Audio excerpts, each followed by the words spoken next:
Frankowski. I'm the Community Arts Director for Connect Culture. I welcome you to the third Arts Roundtable of this fiscal year.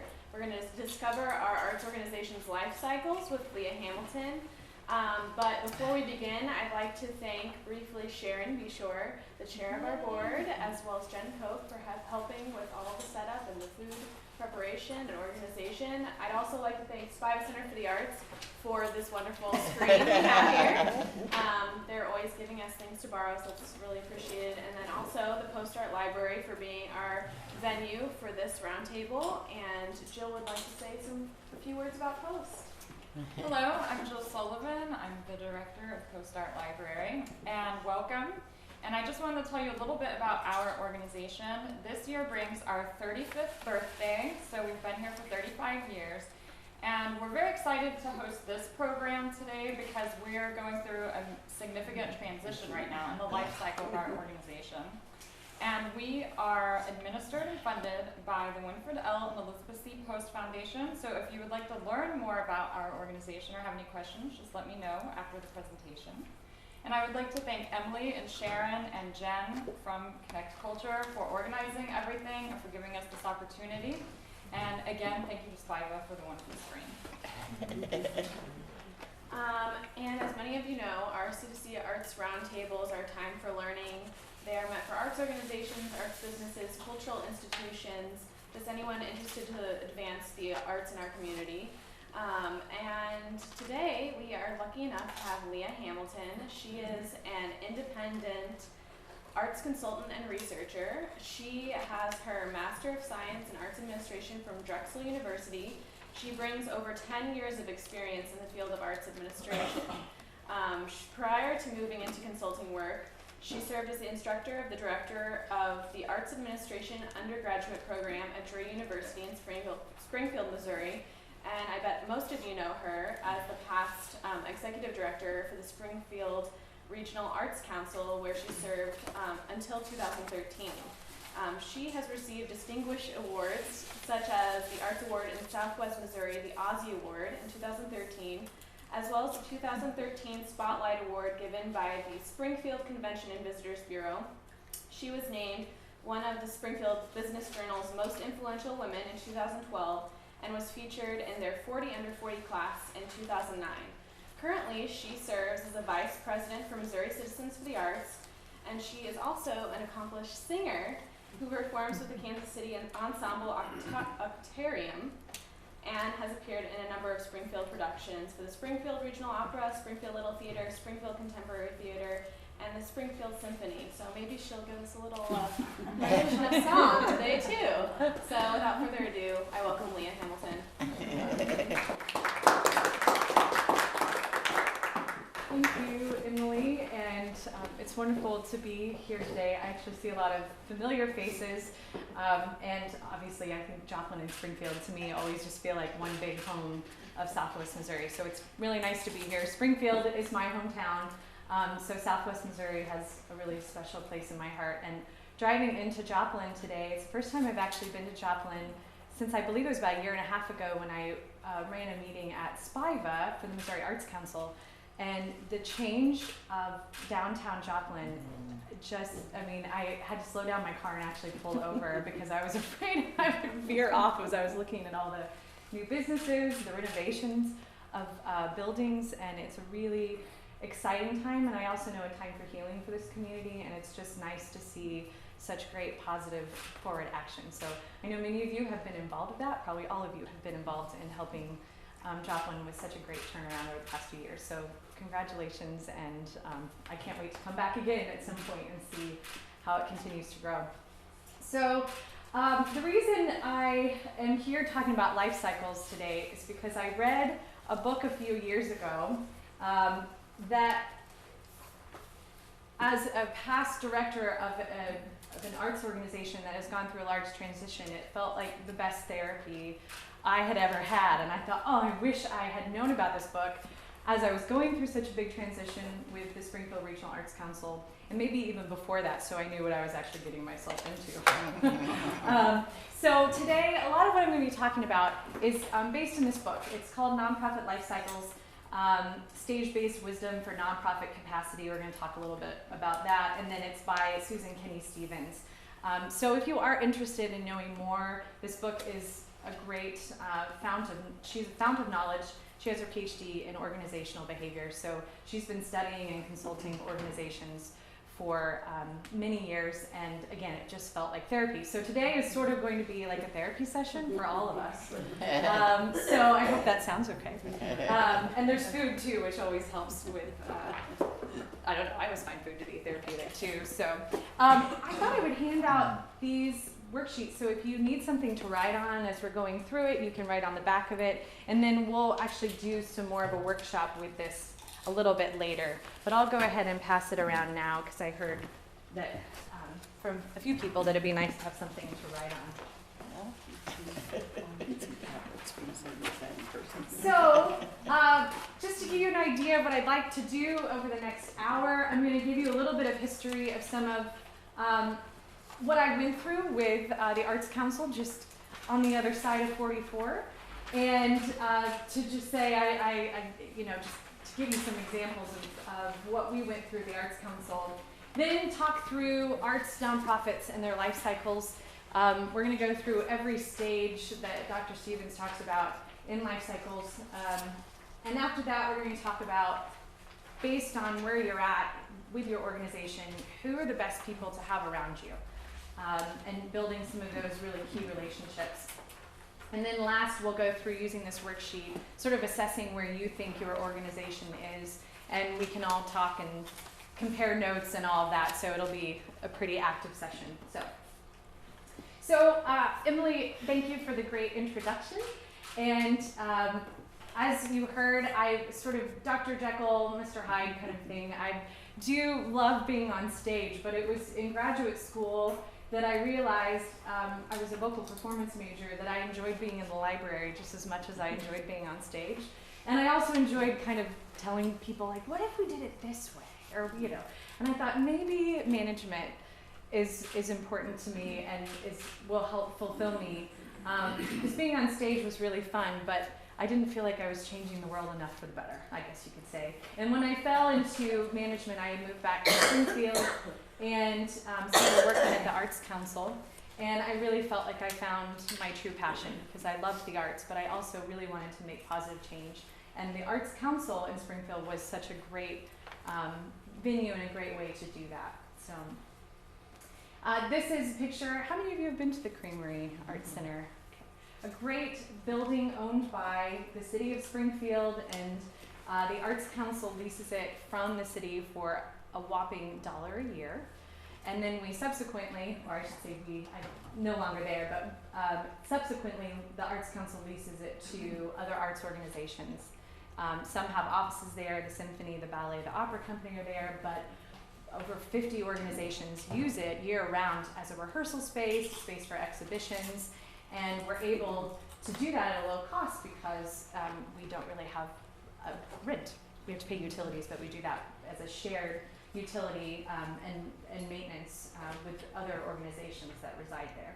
So when I started working there in 2006, I worked in the education department for a few years, and then the executive director left just in time for a very large grant to expire. What's interesting is at the time, the Arts Council was about a $200,000 annual budget a year organization. And this was when pork barrel spending was fairly common.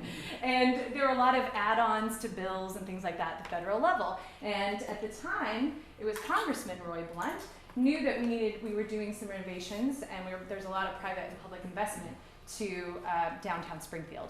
And the arts organizations, the community realized that you have to have a vibrant arts community in order to have a community, just like the Joplin community knows and you all are advocating for.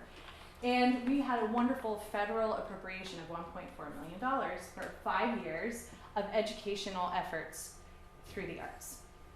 What an awesome opportunity. But as you know, sometimes great opportunities bring really great challenges.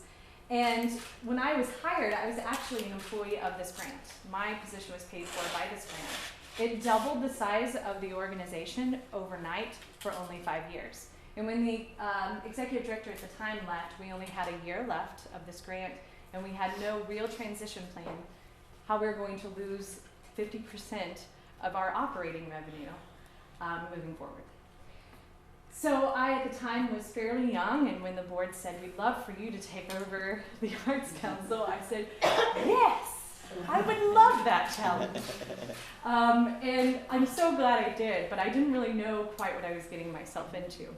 And we ended up bringing in actually a consultant that helped us build a 5-year strategic plan, kind of looking as a transition of what programs do we get rid of, which ones do we keep, and how do we add some other revenue strategies to our organization. And we were a council. I mean, our job is like connect to culture. It's to help other organizations thrive. So we don't want to compete for the resources that you, all as organizations, were trying to get.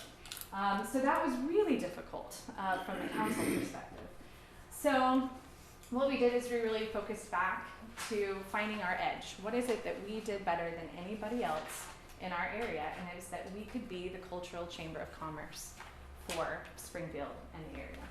And it was once we decided that that was our goal, that was our distinction, our edge, that's how we started to plan goals to go along with it. So because of that, we found different programs, and we cut a lot of programs, which was hard.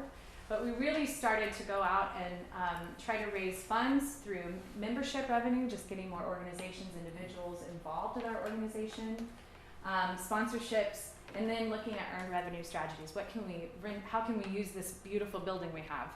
How can we rent it out to make more money?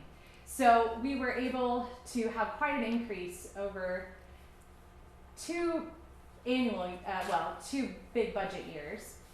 And then I just thought I would point this out because this is really interesting as we're going through our transition. You can see that the education grant was 40% of our operating. And then the next year, 26%. And then it was gone. And you can see how much we had to diversify in order to get through that transition. So I was there for 4 years. Drury University reached out and they needed a new director of their program. So I transitioned out of the Arts Council at a time where I felt like we were back to being stable, which felt great. But I think I still had some, I say this lightly, but I think I still had some post-traumatic stress disorder from those 4 years of transitioning the organization. So when I found that I kind of needed some therapy, and I needed, I was thinking, looking back, I needed someone to say to me, where is the Arts Council at? How can we diagnose it? Just like a therapy session, what are some unhealthy behaviors that the organization has? How can we set realistic programming and financial goals, and then how can I make sure, or we can make sure as an organization, that we are surrounded by positive people in our lives, positive companies, that kind of idea.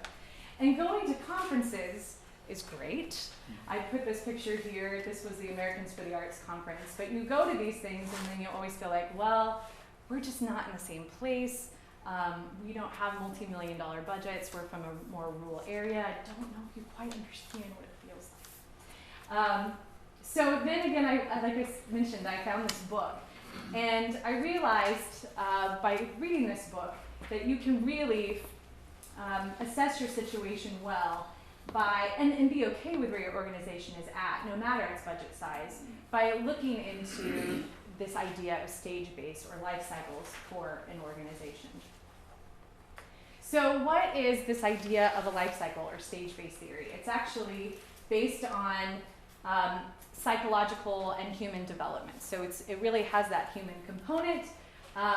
The quote here from Dr. Stevens is, it's marked by critical junctures and milestones in human development that result in these changes, not only in your capabilities, but in your behaviors throughout the phase of life. So if we can think of some major stages in our lives as humans, you have the boomer stage, right? And we mark that as a critical junction. The terrible twos, adolescence, the midlife crisis, right? So as a society, we love to place milestones on human development. But what if we do it in an organizational capacity? So as I was reading this, and I was moving to Drury University, and I was like, well, how am I going to talk to my students about what it's really like? It's so hard to put it into words. And I read this book, and I thought, okay, I am not alone. This is great. I really don't have to do it by myself. So if you have a small staff, maybe a volunteer staff, a disengaged board, it doesn't mean you have to do it all, because that's a quick way to burnout, which I had certainly experienced. And then reading this book, I realized I need to find balance through capacity. And then I thought, well, what the heck does capacity actually mean? And it's words that really the rhetoric and the talk of capacity has kind of surpassed the meaning, and I don't think we really know what we're talking about. And I remember at the Arts Council, people were like, well, we need to build capacity. I was like, yeah. Okay. But I didn't really know what that meant. So as I was reading this book, Dr. Stevens talked about capacity being sort of this really simple metaphor of a table. When you think of the legs of your organization, you have governance, which is the board of the arts nonprofit. You think of your financial resources, the money that drives your organization. Management, of course, whether that be paid or unpaid, but the individuals that are in charge of the administrative, the day-to-day. And then the last leg is something that we easily forget about in the nonprofit world when it comes to capacity, is our systems. Particularly in the technological age, having donor software, ticket software, just a phone system, or the ability to have a functioning website and someone to run that website, right? So systems are something that we typically don't prioritize. And what I appreciate about this metaphor of capacity is that it is such an important leg. If you don't have great systems in place within your organization, that table will be unsturdy, will not be sturdy. And then, of course, only when you have strength in those 4 areas can you have quality programs that allows you to hit what everybody sees and should see, which is your mission. And of course, the tabletop is the programs, what you want your community to use and to come around to use. So what I want to do first is I want to walk through the stages here, and as we go through, I'll give some indicators and then some challenges. But I do want you to think about, as we talk through, where your organization is, maybe its history, as we're kind of walking through this. So the first is the idea stage, which is really the most beautiful part. I think as arts organizations are getting started, that this idea that we will change the world through this new idea in arts. Really, when volunteers or individuals have a great idea in the arts, it really is to make a positive change in a community, and you think it is the answer. And you think the arts are the answer to it, as opposed to other priorities in the community, which is a beautiful thing. It's a beautiful thing, the idea stage. There's no formal structure in place, it's just the idea. And the drive really is to make some type of positive social change. But the challenges are that there may be other organizations or programs out there that compete with your idea, which is really frustrating. And some people just plow on through and say, but I can do it better. But it's good to know if there are those duplications, because that will certainly be a challenge later. Development of the mission and vision, honing in what it is that you really want to accomplish. Of course, getting other people around your idea that want to support it. And then creating some type of business plan to make sure it's even feasible. Do you have enough customers that will want to participate? I use the word customers, I realize that's sort of a for-profit idea, but if you have enough people in the community that will support it and attend your exhibitions or your events. The next stage, moving on from idea, is always the startup. So I think with arts organizations, the tagline for this stage is, who needs money when you have passion? Right? The one thing that we identify through the arts is the emotional connection that it brings, and that money is just sometimes a necessary thing to get us where we want to go. But even then, we have enough people that care, and I care enough. Money's money. But the indicators of this stage is that there's obviously a lot of energy and excitement. Typically the founders, maybe just one or a couple people who had the idea, they really run the show. They do everything. There's a shoestring budget. You are trying to get people to bring in sandwiches for the opening night because you just can't afford to use the budget of your organization to do it, right? So you're using a lot of volunteer, a lot of donations in kind. The board is certainly less formal. A lot of times it's just friends. You maybe meet in a basement or someone's house. And then the staff usually is volunteer and or wears many hats. So the challenges in this stage would be really communicating what it is you want to do to get other people to care. Because other people have ideas and passion about something else. Going in too many directions is certainly a challenge because at that point, if you have a few people on the board, everyone has a different idea of what will work best to move on to the next stage. So if you take on too many grand marketing efforts, you've used up your shoestring budget and you really haven't furthered your mission at all. Leveraging sweat equity into outside support. So that means that you are putting in so much work, but maybe you aren't getting the cash donations or the corporations to care about what you're doing. And then of course staying within your budget.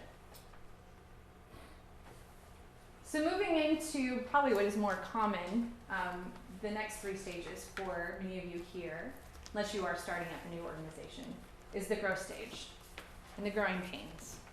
I always call it this is the really painful stage. It's exciting, but it ends up being the realities of your ideas sometimes don't come to fruition, or it's hard to get them to come to fruition. So demand exceeds your HR supply, and I say HR, this is still where many of you may have just volunteer staff, but people are starting to care. And you are going to a point where you have so much demand, you can't keep up with the ticket sales, or people are saying, I want tickets, but your box office is only open 2 hours once a week. And you're going, we're doing the best we can, just stick with us, you know. But the experience for your customers or your patrons is so important, and that's what makes this stage really painful, is you want, people are starting to care, and you want their experience to be great, but you just don't have enough financial and human resources to make it happen all the time. You do have mission and services that are certainly more focused. Your staff and board become more structured, which means people are saying on the board, man, maybe we should get an operating policy. Maybe we should have a reimbursement policy. And you start getting a little bit more formalized as an organization. And then you add maybe committees. You maybe add an executive board. And then you have these operating policies that become more needed as you are becoming more mature. Challenges are certainly burnout. Get a lot of board and staff that have worked so hard to get it up to this point. They either become jaded and like, no, we've already tried that, or I'm just too tired and I can't. You know, maintaining the board's engagement partially because of the burnout. Choosing administration over artistry can be really difficult in this stage because you know you have to have policies in place. You have to have that infrastructure in order to be able to be creative. But many times it's the creative, again, going back to the programs, it's that tabletop that people see. But you have to focus on building the legs still.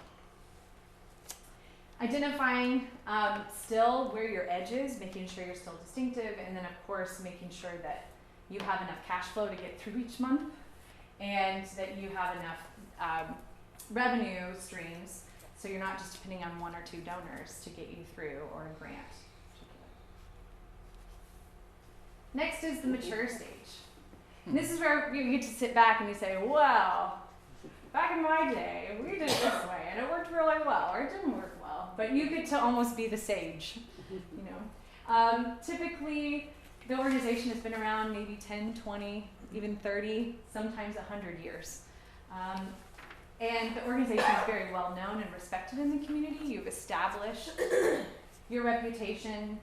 You have a CEO. I'm always like, that's where you get to the real point, is when you have a paid executive director and then you have a bunch of staff underneath, and the board just oversees the CEO, and the CEO gets to implement and choose their staff. You have cash reserves. That sounds nice. And a healthy balance sheet. Your staff, really, you have, at some point, you can almost have a saturation of staff. Like paid staff, but you're able to meet the demand. And sometimes the founder, if they're still managing the organization, there ideally is a clear separation of personal identity from the organization, which some of you may know that can be very difficult, especially if you have a top-notch founder or somebody that people really respect. It can be hard to start to make those separations, and it's an important separation. Dr. Stevens talks a lot about founder transition and the founder syndrome, how hard it is to get people who started at the idea stage, put in that sweat equity, and they never want to leave. Some of you may be thinking that's actually might be me. But there is a point where you do have to make that separation, and it's actually healthy because it's not about the person, it's about the organization and its mission. And it can be very difficult because of the emotional involvement to make that separation. So challenges, audience over policy, right? That you don't, well, this is the way we've done it. This is what our policy says, so who cares if our patrons enjoy the experience or not? That becomes a real trend in arts organizations in a mature stage. Mission creep, where you have so much money and time and you're so full of yourself that you just think, well, maybe we can do that too. You know, maybe that program will be better for us too, even though it may not quite align with your mission. And then building and maintaining excitement as well as reserves. So not stepping back and just feeling like the world is good, we don't have to work hard anymore. Now we're kind of starting to go down the downslope, which is the decline stage. All of my friends are leaving. All of my friends are gone.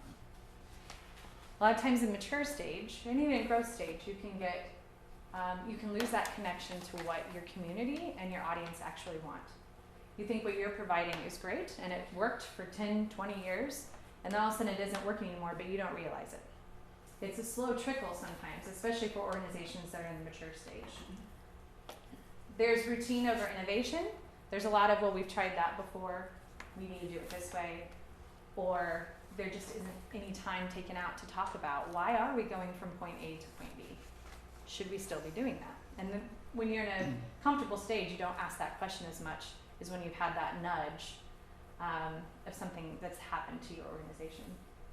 And then near retiring executives. Some of you may have been part of an organization where you have someone that's been there for a long time, or even a volunteer that's been there a long time, and they just are in coasting mode. They don't really want to throw the organization into having to get back to that sweat equity stage. It's just easier to be complacent. And this can be really detrimental to an organization. And then, of course, you start to slowly see less demand in ticket sales, attendance is down, and then you see decline in donations. The challenges in this stage are usually, you know you may need to terminate programs, but you don't know how. You're fairly risk averse, you're afraid to try something new. You have a rubber stamp board, people that come, they just say that sounds great, good, because the staff is doing everything, and then you as a board member don't really have to. And maybe you aren't even looking at the board packets when they come out once a month or once a quarter.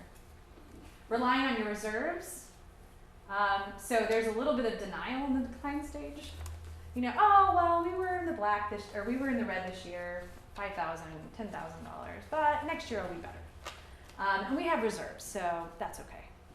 And not really realizing that maybe there's less demand for a reason, that your programs just aren't relevant anymore. And then, of course, you have really top-heavy administrative expenses, which can happen if you've had executives that have been around or administrators that have been around for a long time and they've had the natural salary increases. Okay, so from the decline stage, there's two ways that the organization can go. We'll start with the positive one, which is the turnaround stage.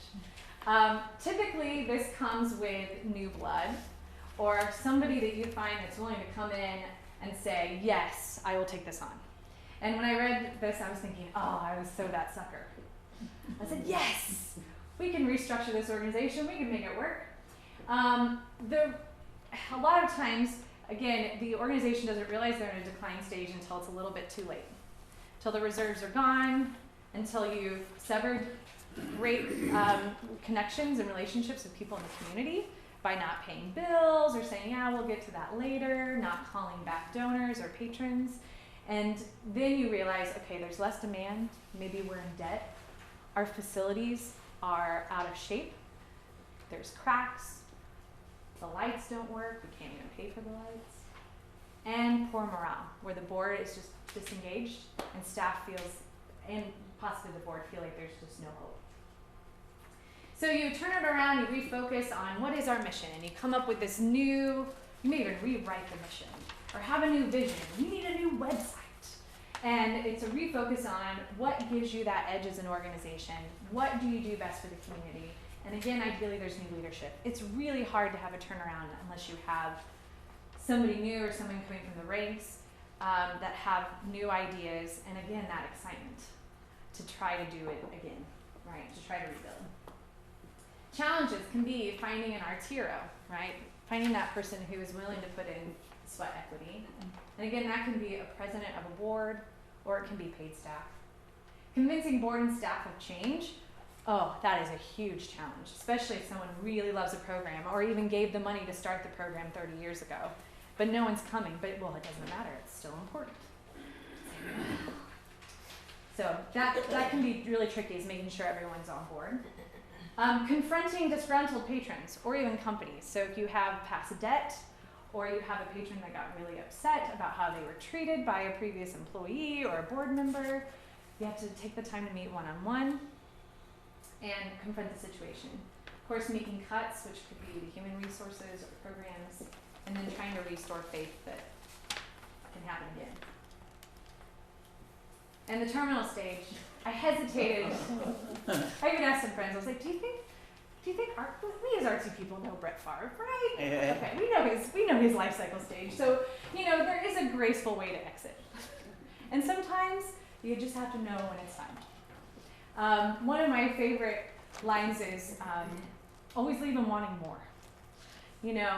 There is a time, and we don't celebrate endings as much as a society as maybe we should. And there are some organizations that start up because they know they're only going to exist for 5 or 10 years, and maybe it kept going, but then over time, that's not what is needed anymore. And I keep thinking, as nonprofit organizations, isn't our goal to change, to make significant change? If you think about a theater where you have this wonderful program where you want to increase graduation rates so you have kids come to your theater every week, and then you start to see that the kids are starting to get the theater programs at their school because the school has realized this is actually working. And so they kind of go back and they do their own thing, and your program isn't needed anymore. Maybe that whole mission isn't needed anymore, and that's okay. That's a good way of celebrating the end, And for an organization, that can be really tricky, especially if you have people who've been involved for a very long time.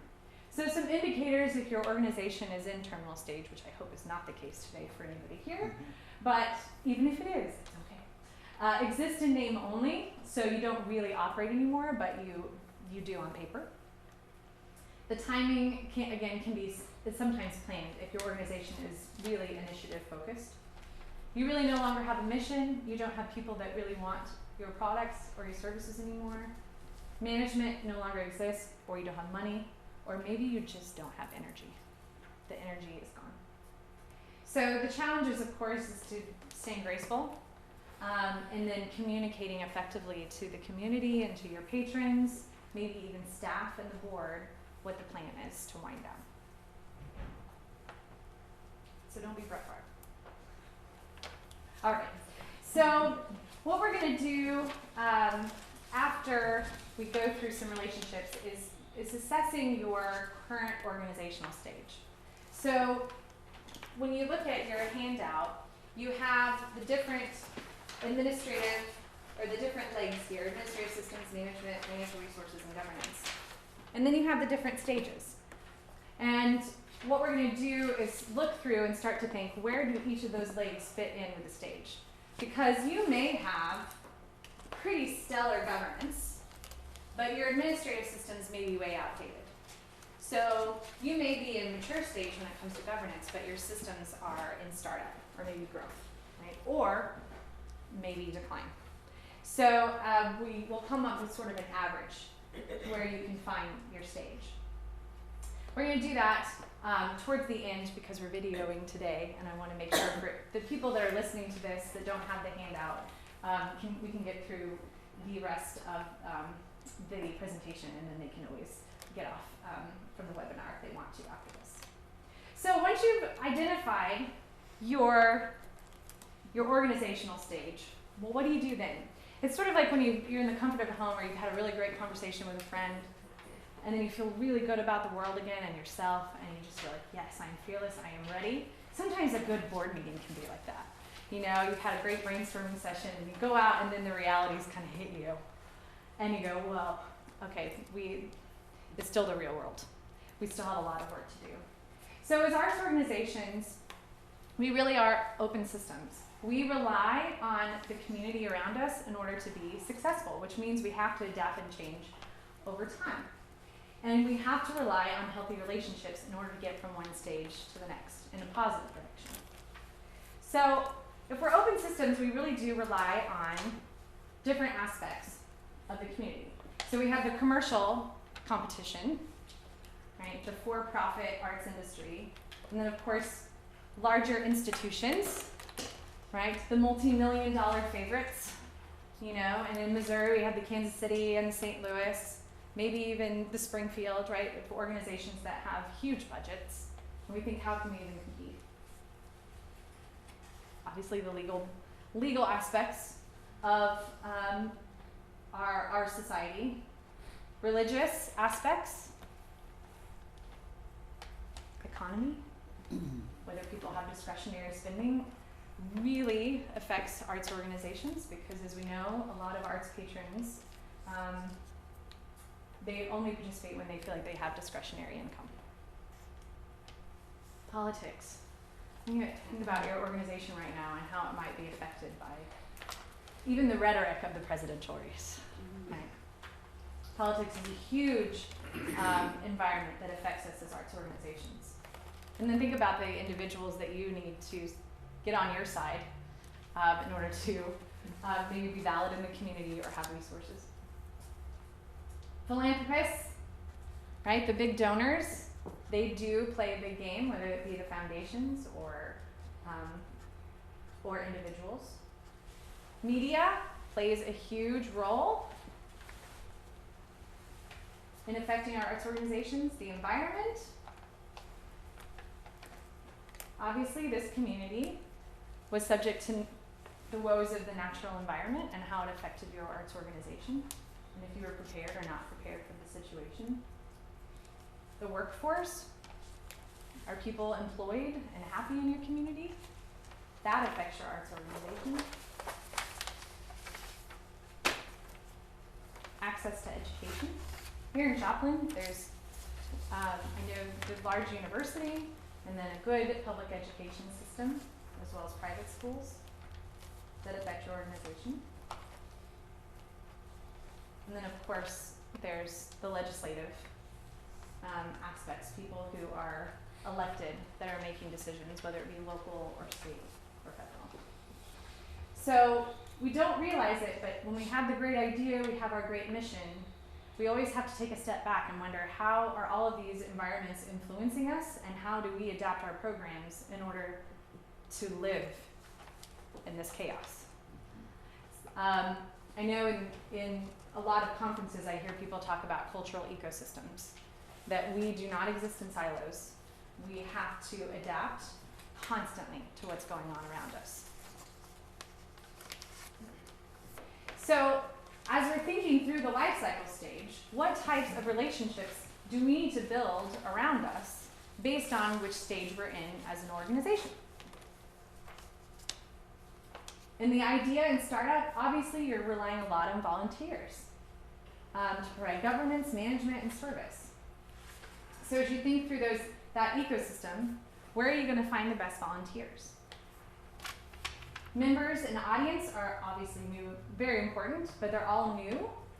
So you have to identify who are going to be the people that really love this product. You know, we want the entire community to know about it, but at first you have to have what I call the rabid fans that just eat, breathe, and sleep with whatever you are producing. Many times in the idea and startup stage, you need a fiscal sponsor, or you need an organization that already has its nonprofit status to help you along. And maybe that's a public arts agency, whether it's the Missouri Arts Council. Many of you may have worked with MACA, the Missouri Association of Community Arts Agencies, and they help a lot with starting nonprofits. And then, of course, businesses that are willing to provide in-kind services. When you go back to those 4 legs, you have to think about those relationships and think about what kind of systems or equipment, supplies, facilities do we need in order to be strong. Growth stage, your members and audience aren't going to be as new anymore, and so you need them to really do the word of mouth.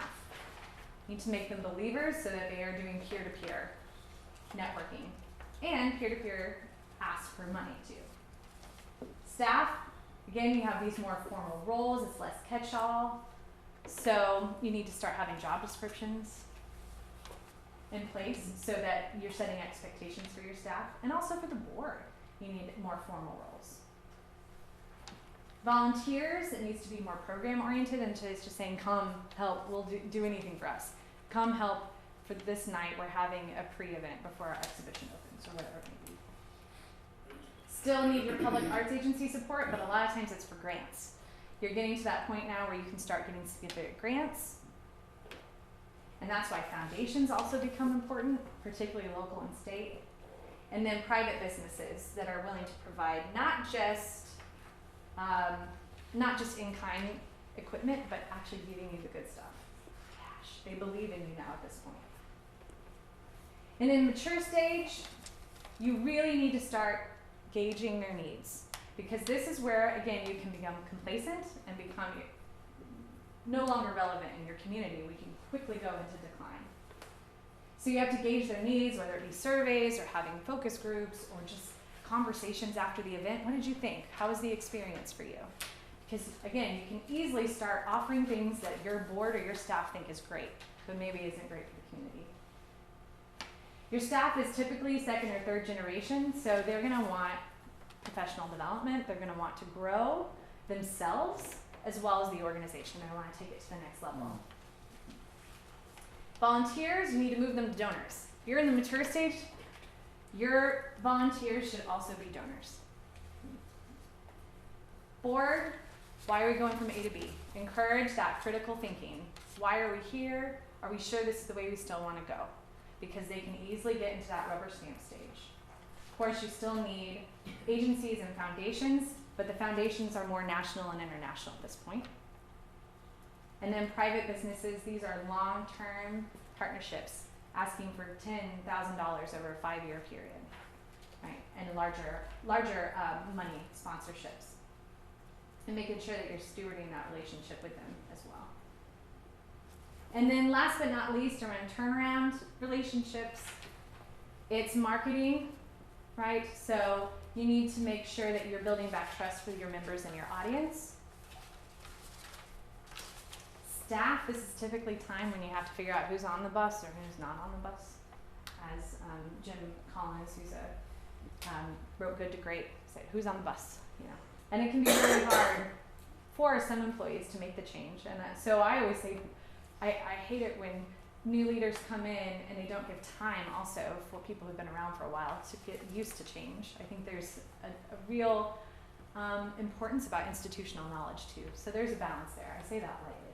So I know some people come in and just clean house, and that never feels good for the organization or the people who've been there a long time. Volunteers, survey to gauge their effectiveness. You almost start to treat your volunteers almost like employees as well, because you have to, at this point, ensure your experience is going to be great for anybody who is trying to rebuild trust with you. Your volunteers can't say, well, you know, you wouldn't believe what's going on here and here and here, or yeah, I wasn't happy with that either. You have to have a lot of control of your volunteers. Board, to look at policies, they have to be adaptive, be open to new ideas. You have to have in-person meetings with these public agencies. You can't just call or write an email, because many times they may have lost their trust in you. So making sure that you are getting in with them, talking about what has happened and why it won't happen again, or how you're going to do it differently. And when you're doing grant reports to foundations, being really honest about whatever struggles you have had, and then your new plans. And that's all part of rebuilding the trust. And then with private businesses, doing the same thing really, sitting down with them and saying, this is how we will be sure not to go into debt again, or we'll ensure our programs are relevant. So, of course, you never want to forget your mission, no matter what stage you are in, because that's going back to the idea stage, how it all started. And to constantly reinvent, but to always go back to what your purpose is. And organizations that are most healthy are the ones that are willing to come around the mission all the time, right? And never forget that. And then also remember that you are really not alone. This picture is all of the arts organizations that reside at the Creamery and others that don't even reside there but that use it. And when I left, they threw this big surprise party, which was really great. And it hit me that, you know, we all are going through the same thing, even though we're in different stages. It's great to feel that sense of community. An arts roundtable is a great place to feel that sense of community and have the shared joys, fears, challenges that come along with running an arts organization, because it's not an easy thing to do. And we all have to stick together, pretty much. So with that, what I'd like to do is take some time for you all to fill out the worksheet to start gauging, again, those table legs and what stage you think your organization is at. And then we're gonna have some time where you can talk and maybe share a little bit about your organization for the last 30 minutes. So does anybody need a pen or a pencil? Okay. Do I have an extra one? Okay. And then if you have questions or want me to go back to a slide, I can easily do that as well. Did you put the slide on the table? On what? The table? Yes. Apologies for flipping through this. Oh gosh, it's going to do that. Anyone else need a pen? No, I don't know how you fill this out. Okay, I'll walk through it. When you say the table, do you mean That's this? it, yeah. Okay. Actually, I'm going to go back through so I can.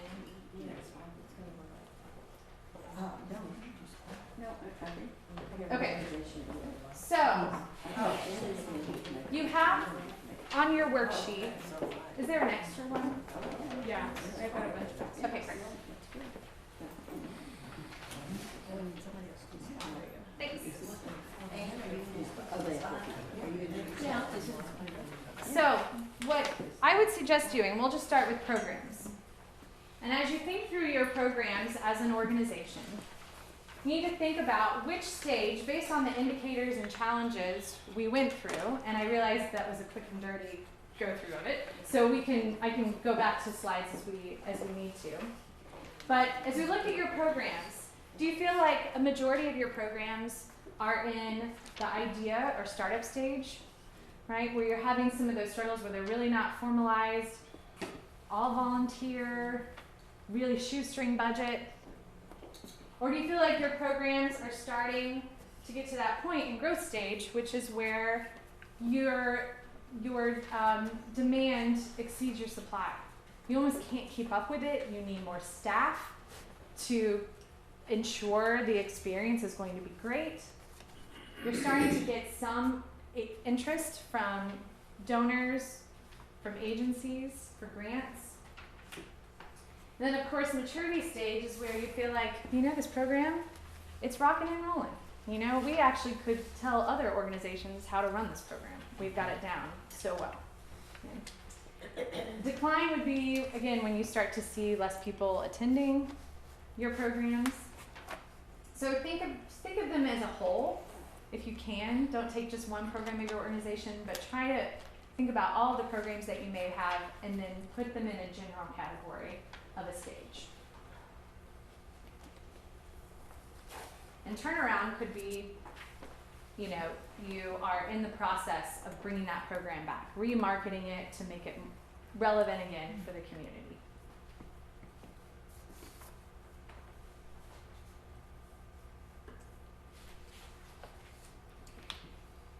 And once you've done that with programs, and you're thinking about management, this is different than governance, because governance would be the board making policies and overseeing. So what we're talking about with management is the day-to-day. If you're all volunteer staff, you're probably still in startup stage.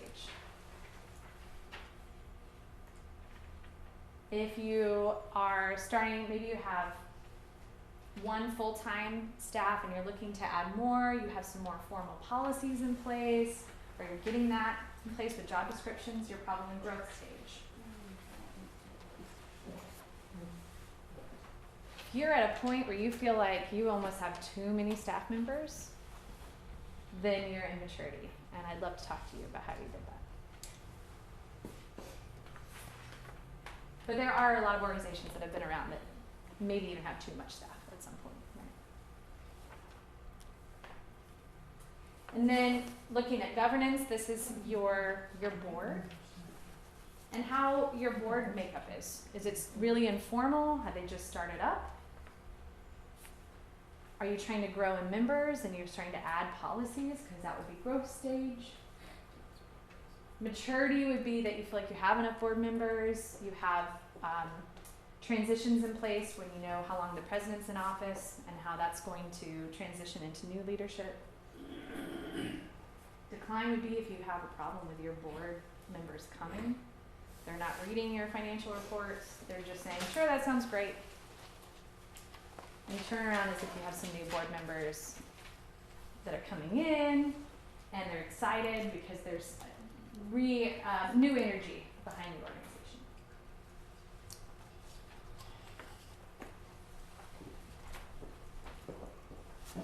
Then with financial resources, again, startup is really the shoestring. Growth is you have so much demand and you're just financially trying to get there, right, to meet that demand. Maturity, you have cash reserves. Maybe you have an endowment, or at least you started an endowment. Decline is when you're starting to run in the red fairly regularly. You're starting to use your reserves because of that.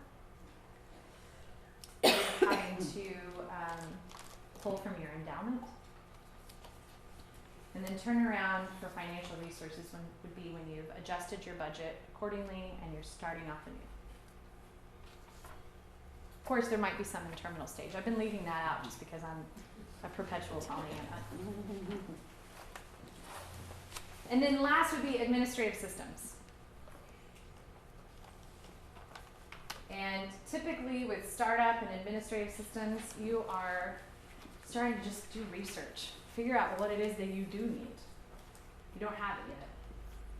Growth, of course, is starting to accumulate and update. Maybe you have some software, but majority of it is updated, even though you may have a few things that need replacement. Maturity would be when you feel like you're fairly up to date. That your website, your ticketing system, your phone system,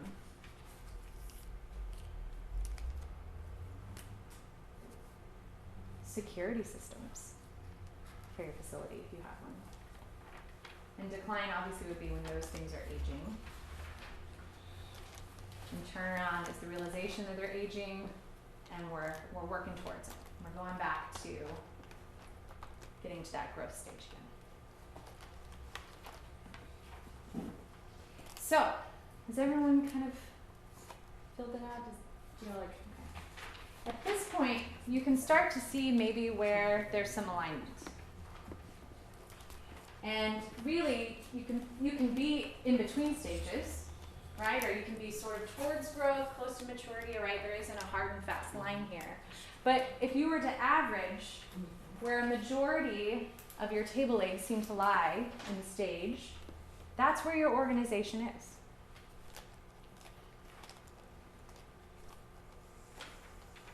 So is anybody willing to share a little bit about where your organization's at, or based on some of the quick assessment that you've done here?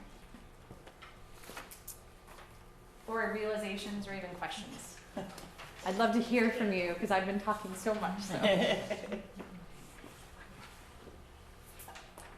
Would you be willing to share? I will. Okay, great. I'm Ann, and Ann. I'm a volunteer with Favre, Oh, great. board member. And we're in the middle of a transition right now, and so as I reviewed these, in many ways I see that out of respect for our new director, that it is fair to maybe back up a little bit and say we will need some new systems. So it's not at startup, and we're not quite at maturity in that regard. So I have us kind of hovering various stages of growth. Yeah. Yeah. Mhm. Yeah. And it's a almost 50-year-old Yeah, organization. exactly. Right. Exactly. But this starts over, like she's saying. Right. Maybe when you start having, you said brand new people, and so now. Yeah. Mhm. Yeah. Absolutely, and that brings up a great point that really we, as organizations, we can skip stages. I mean, it doesn't go in this really beautiful natural Right. progression. Right. It would be great if it did, Yeah. but many times you maybe in a startup and then you go straight to terminal. Mhm. Ideally not, but it happens. Yeah. Yeah. And then sometimes you have an idea and then you find a funder who gives you all this money, and all of a sudden you've gone from idea to immediately to growth. Right. Because you have the capacity, the money to do it that pays for all those other table legs to get to the capacity, right? So there isn't a beautiful Yeah. path here. It's very unique.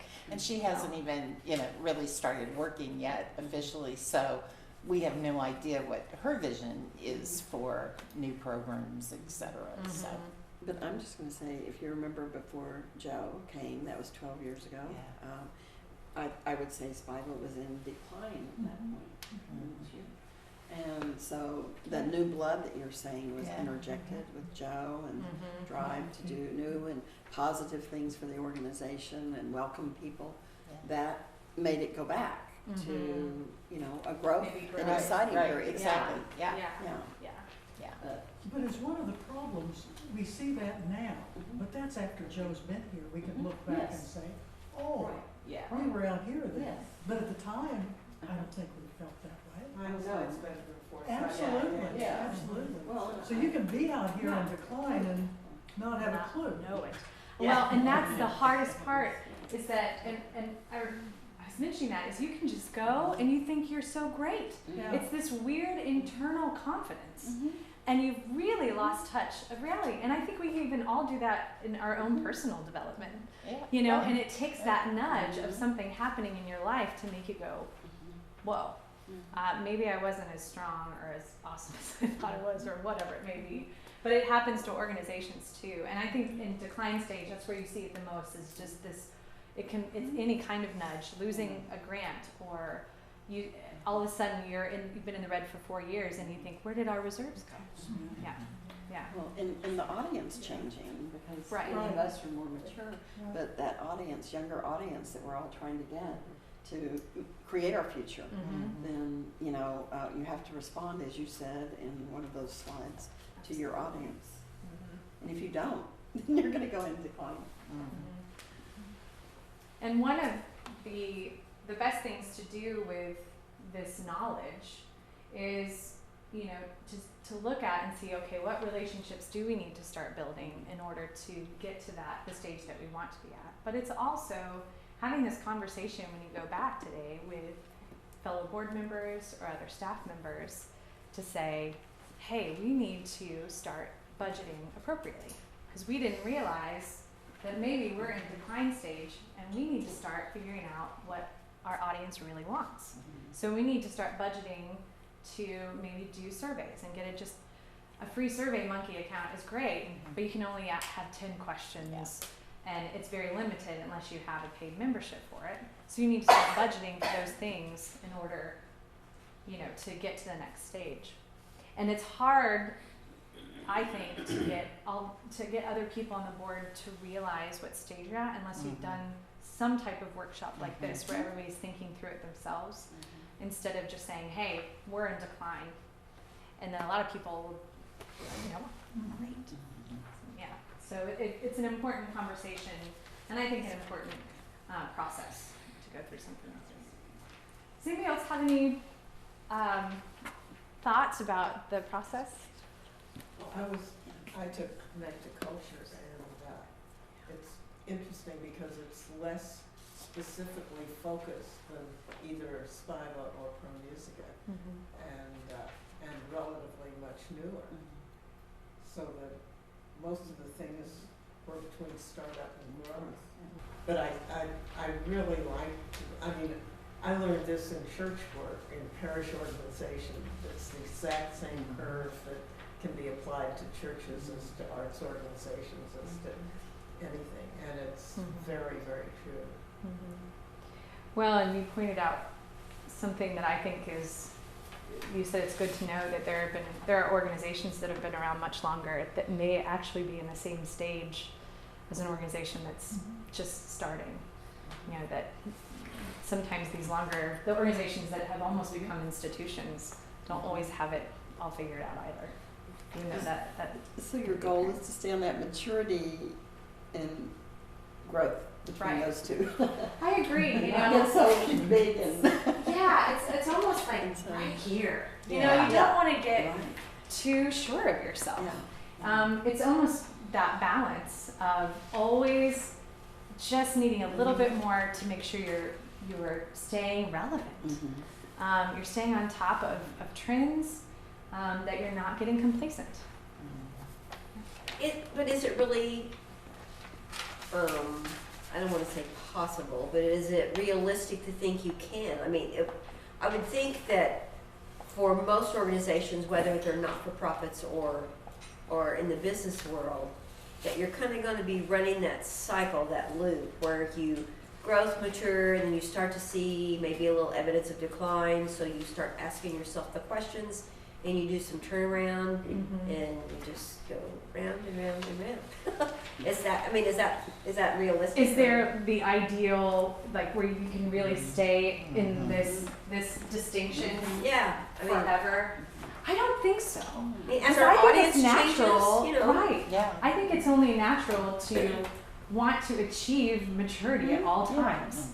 And if you stop trying to achieve it, then, you know, either then you're going to terminal, but I don't think so. And I think that's what's great about it, is you want that constant momentum. And sometimes you need those nudges to kick you back in gear. So I think it's important to always have some kind of momentum. But what I will always take back to boards that I'm on or an organization I'm working for is that we do take time once a year to really think generatively, why are we doing this? And if we don't do it at least once a year, then we can quickly move into a bad stage. So it is a great way of, well, and if you think about your systems, especially now, I mean, software updates come to you every couple of months. So it's almost impossible to stay in a healthy place, especially if your resources are thin, to stay in maturity when it comes to your systems, the way things move anymore. So I think those outside environments keep you in constant motion of this cycle. And that's a really great point. So I'm curious with the library. So are you willing to share sort of where you think, you said you're in transition right now. Yes, So. I feel that we are mostly in the turnaround stage right now. Okay. We've been here for 35 years, and the entire time, except for maybe the first 6 months to a year of it, it was under the same director, and she retired in June. And with our move from here to the new location, many things are changing about our organization.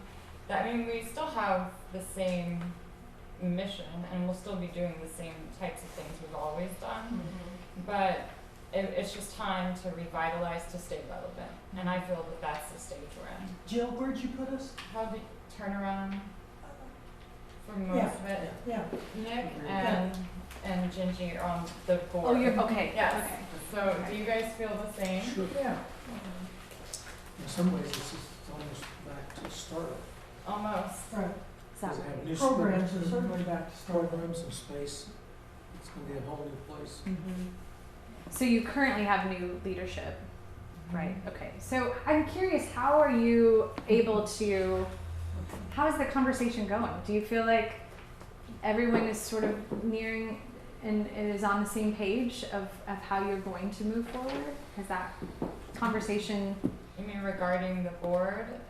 Yeah, the board and staff. Do you feel like people are coming around some of the new ideas and new programs, or are you starting to even just start generating ideas of what those may be? I think we're in the idea stage with a lot of that. I mean, we all have ideas, and some of us have different ideas than others, but I think, you know, it will all come together. Mm-hmm. What's interesting, we're located inside of a public library, and so although we're a separate entity, we're partnered with them. Okay. So I mean, there's a whole dynamic there that I think is unique to nonprofits such as ours and libraries, because they're a public institution, whereas we're private, and it's just, and as we move forward, we're integrating with them. And we'll be doing more arts and cultural programming for the public library through our foundation. Which is a great partnership. Yeah. But keeping your identity is the key. Yes. So have you been gauging community feedback at all? Have you had a mechanism to get outside opinions, just regular citizens, and how they view you and what they might be interested in? We haven't, other than just using social media. Okay. It's something that the previous director used to ask questions. I've done it a few times as well. But if you were in this room 4 months ago, it would look nothing like it looks right now. I mean, just so many aspects of our organization Have changed. Well, it's a beautiful space. Still changing. Yeah. Thank you. Yeah. But I mean, we've gone from an organization where we've always been involved with local arts, local history, historic preservation, because we specialize in art, architecture, history, and preservation. And we had a museum-like atmosphere. As part of our transition, we own those sorts of items, and so now we have a gallery. And then when we move to the new location, it'll be different again. And we're moving in a year, next spring. Oh, so you are moving facilities too. Okay. Yes. Okay. The great Major advantage we transition. have, though, is we have this terrific director. Yeah. Yeah. Well, thank you. The new blood. Yes, Yes. I'm the new blood. Fellow sucker. No, it's exciting. And that's why I loved it too. It was so great to be on the ground floor of change. You know, it's an exciting time, and what's really key is to get the community just as excited about the change as you all. And some of that is, again, going back and having those in-person conversations with past donors, past members, and even sending out, even if it's hard copy based on the demographics of the community, a hard copy note that says, we want to hear from you. This is the changes that are coming up in the next year. We're moving to a different facility. This is a super exciting time. We want to know, what do you want to see? And I think it'll help inform, and then it also markets this space to people. It makes them aware of what's going on, which can be really great. But it sounds like there's some exciting stuff happening. So I look forward to it. I have a question on that. Especially in our specific instance, we're going to be moving into this new space. Jill has great ideas how our mission is changing altogether. I'm not so sure that it's going to be valuable right now for us to ask the public, what do you want us to do? Well, but if we can start by saying, this is what we're going to do immediately when we get in that building, and if we're in the building for 6 months, then ask people, what would you like to see us do? I see what you're saying, and I guess it depends on, do you feel really sure that your mission and programs are what people want? I think that's something that we're in the turnaround stage. Yeah. You know, there were programs back here for 35 years, and people would come and speak and give lectures, and there would be poetry readings, all these different sorts of things, and then over time, attendance declined with many of those programs. And we've been, I think, in the past 5 years, because I worked here before, the programs that have been most effective and well attended are the ones that we're doing in collaboration with other organizations. Yeah. And so we're doing more of that. Right. And also, I feel like we are exploring what people want by seeing what's being attended and Right. what is not being Sure, attended. sure. So, but I think I'm starting to see, since I'm here every day, I'm starting to see signs of renewed interest in what we're doing, since we've already implemented some of the changes. Yeah, I was gonna say attendance is the best indicator Yeah. of whether you're, you know, if it's increasing, then obviously your programs, there's something that people are liking. And where I'm gonna go with that is I think it's just making sure that you're doing something that nobody else is doing, that you have that edge as you're working into growth, because that's what's gonna take you into that good problem of having people demanding your services and you're just trying to keep up. And moving to a new facility can rock people a little bit because they love consistency. They like to know that things are where they've always been, you know. So if there's a way of getting them around what you have going on, and if you feel comfortable saying, you know, what would you want their feedback on? Because no one loves to be told what to do or where to go. They want to give their thoughts and feel like they're engaged in it in a participatory way. So maybe you can say, well, even though we know what we want to do, what is something we'd like to know from people as we're telling them about where we're going? And that might help engage them a little bit as you're transitioning. But again, if attendance is going up, then there's good Well, we things going haven't on. had too many programs. Most of what we've done with Connect to Culture and Mhm. Spiva. Yeah. We've partnered to bring some different things, but right now I feel like we're in this, you know, we're preparing for a major move, Mhm. and in so many ways, a physical move and more. And so some of the newer programs I think will really start to be developed once we're in the new location. Right, and get a feel for it. I was just gonna say, in asking questions and sending questionnaires, I learned this from Chamber of Music America, like, you've got to be so careful though, how you ask the question to Right. get Mhm. the answer you want. I mean, the example that was used there, and I've never forgotten it, was if you put a question, is the price of tickets too high? Yeah. Everybody will say yes. Yes, yeah. If you phrase the question, does the price of tickets keep you from seeing what you want to see, you'll get a totally different answer. Absolutely. So the Yeah. questionnaires have to be so carefully structured to Worded. get the information that's valuable to you. That's a great I'd just point. like to say, and I know everybody knows this already, but Cynthia is one of my community heroes. Cynthia was the face and the driving force of Pro Musica for years.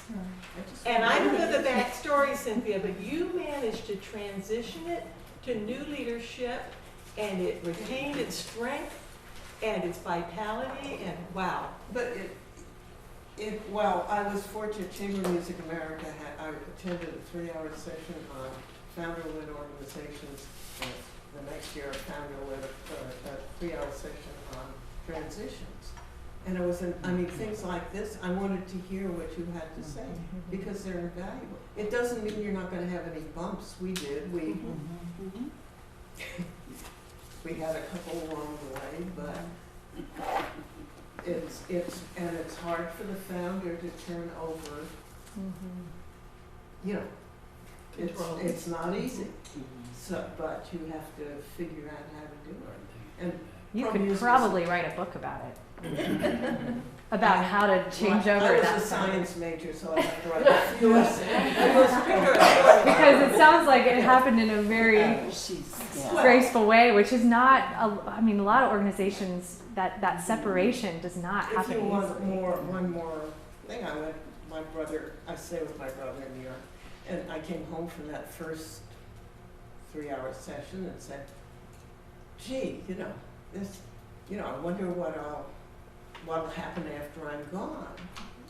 And to Pro Musica, and he said, it's not your business. And I said, what? And he said, it's your board's business. Yeah. So I came home, and the next board meeting, I said, what happens after I'm not here? It's not my business. It's yours. And when they had gotten their heads back up off the table, and so I always worked with that idea.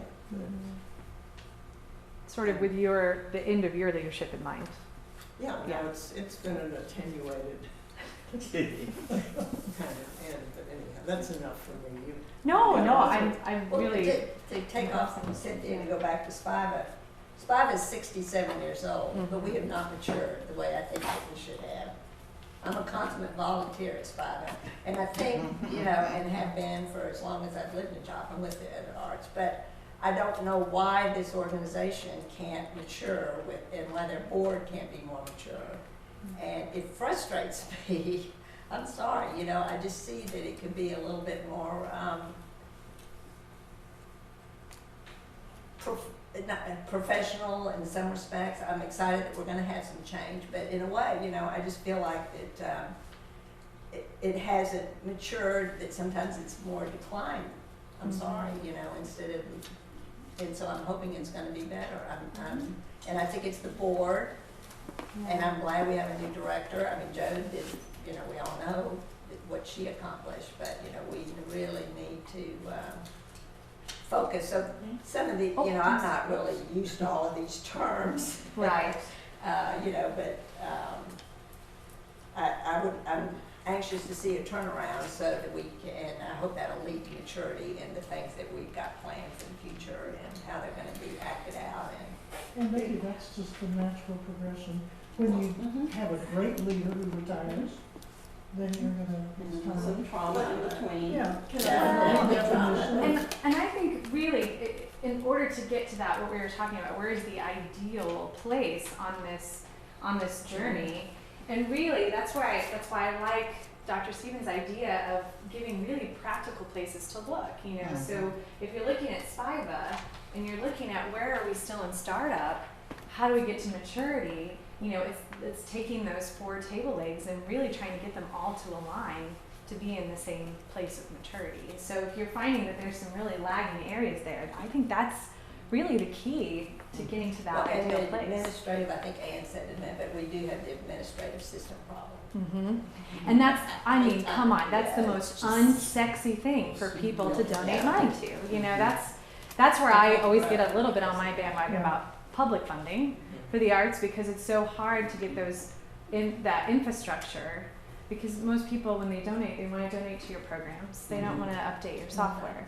So you either have to really purposefully budget for those systems and give up in other places where you think you can get, you can either have volunteers do it or whatever, and say, we have to budget money for this. We just have to. And we're going to make sacrifices in other places, or try to be really strategic about how those won't be sacrifices, because we know that is the hardest thing to raise money for. And I get it, and we had that conversation a lot at the Arts Council. It's like, I need $5,000 for new computers. I know we'd like to put that towards marketing, but we have to have computers first.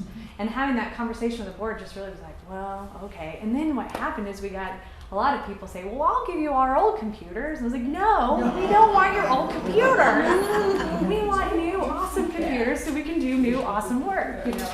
And so it's getting people out of that nonprofit mindset of we're okay with having old things or donated things, and sometimes we are, but when it comes to your systems, that's so important, you know. So I think budgeting money and not relying on people just doing in-kind donations, unless it's a business that says, yeah, I'll donate you in-kind computers or a phone system or what may. But a lot of times that's where they have to put the money, the actual cash, towards those things. So People want to put their names on the computer. that's an idea. And I think your volunteers to become donors, I thought that was very interesting. Right. I hadn't heard that really out loud before. And if people are willing to give their time, that's a really beautiful thing, and it does save money, but cash is king a lot of times too. So, well, I think that's a great place to end. And we have a few more minutes, but what I think I'll do is we'll just let go, and then I'll just hang around, and I'd be happy to mingle for a little while. But I just wanted to say thank you for having me here, and congratulations for the work that you're doing in Joplin. It's been really exciting to see. It's fun. Thanks.